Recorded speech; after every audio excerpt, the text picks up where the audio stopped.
বন্ধুরা, পাকিস্তানের আতঙ্কবাদী আড্ডা ধ্বংস করার জন্য ইন্ডিয়ান আর্মির অপারেশন সিন্দুরের নতুন একটি চেহারা, কিংবা গুজরাটের কর্নেল সোফিয়া কুরেশিকে অপারেশন সিন্দুর চলাকালীন সবাই দেখেছেন। কিন্তু কর্নেল সোফিয়া কুরেশির সম্পর্কে অনেকেই জানেন, আবার অনেকেই জানেন না। যদি না জেনে থাকেন তবে ভিডিওটি অবশ্যই সম্পূর্ণ দেখতে হবে, কারণ এই ভিডিওতে সোফিয়ার জীবন কাহিনী জানব। তাহলে চলুন ভিডিওটি শুরু করি। কর্নেল সোফিয়া কুরেশি ভারতীয় সেনাবাহিনীর একজন উচ্চ পদস্থ কর্মকর্তা। তিনি সিগন্যাল কর্পস ইউনিটে কর্মকর্তা। কুরেশি প্রথম ভারতীয় মহিলা অফিসার যিনি একটি আন্তর্জাতিক সামরিক মহড়ায় ভারতের নেতৃত্ব দেন। 2025 সালে অপারেশন সিন্দুরের সময় তিনি সংবাদ সম্মেলন করে জাতীয় ও আন্তর্জাতিক স্তরে আলোচনায় আসেন। সোফিয়ার আসল নাম হলো সোফিয়া কুরেশি। কুরেশির প্রফেশন হলো তিনি army personnel. Sofia Qureshi famous হয়েছিলেন 2016 সালে। তিনি লেফটেন্যান্ট কর্নেল পদমর্যাদায় থাকাকালে থাইল্যান্ডে অনুষ্ঠিত বহুজাতিক সামরিক মহড়া এক্সারসাইজ ফোর্স 18-এ ভারতীয় 40 জন সদস্যের দলকে নেতৃত্ব দেন। 18টি দেশের অংশগ্রহণে অনুষ্ঠিত এই মহড়ায় তিনি একমাত্র নারী কমান্ডার ছিলেন যিনি কোনো দেশের প্রতিনিধি দলের নেতৃত্ব দিয়েছেন। সোফিয়া কুরেশির জন্ম হয়েছিল 1981 সালে বাদোদারা, গুজরাট, ভারতে।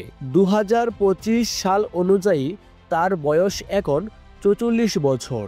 সোফিয়া কুরেশি 1978 সালে ভারতের গুজরাটের বাদোদারায় একটি মুসলিম ও সামরিক পরিবারে জন্মগ্রহণ করেন। সোফিয়া কুরেশির স্কুল এবং কলেজের পড়া বাদোদারা, গুজরাট থেকেই শেষ করেন। তিনি 1997 সালে মানিয়াম সুন্দরনাম বিশ্ববিদ্যালয় থেকে বায়োকেমিস্ট্রি নিয়ে স্নাতকোত্তর ডিগ্রি অর্জন করেন। পরে অফিসার্স ট্রেনিং একাডেমি থেকে 1999 সালে কমিশন প্রাপ্ত হন। সোফিয়া কুরেশির পরিবারও সেনাবাহিনীর সঙ্গে দীর্ঘদিন ধরে যুক্ত। তার ঠাকুরদা এবং তার বাবা দুজনেই সেনাবাহিনীতে কর্মরত ছিলেন। তার স্বামী একজন মেকানাইজড ইনফ্যান্ট্রি অফিসার।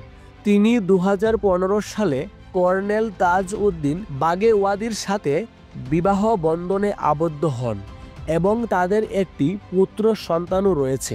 2006 সালে তিনি জাতিসংঘের শক্তিরক্ষা মিশনে কম্বুতে সামরিক পর্যবেক্ষক হিসাবে দায়িত্ব পালন করেন। এছাড়াও তিনি বিভিন্ন কাউন্টার ইনসার্জেন্সি অভিযানে অংশগ্রহণ করেছেন।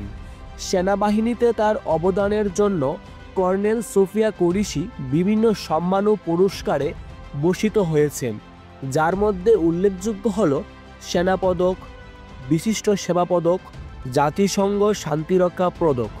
অপারেশন সিন্দুর 2025 সালের মে মাসে পহেলগামে সন্ত্রাসী হামলার প্রতিক্রিয়ায় ভারতীয় সশস্ত্র বাহিনী অপারেশন সিন্দুর চালায়। এই অভিযানের বিস্তারিত তথ্য সংবাদ সম্মেলনে উপস্থাপন করেন কর্নেল সোফিয়া কুরেশি এবং ইয়ং কমান্ডার ভূমিকা সিং। এই সম্মেলনে কর্নেল কুরেশি জানান যে পাকিস্তান ও পাকিস্তান অধিকৃত কাশ্মীরে অবস্থিত 9টি সন্ত্রাসী শিবির লক্ষ্য করে সফলভাবে ধ্বংস করা হয়েছে। এরপর থেকে সোফিয়া কুরেশি সমাজ মাধ্যমে তার আলোড়ন সৃষ্টি করেছেন। ভালো লাগলে অবশ্যই লাইক করে ভিডিওটি শেয়ার করুন।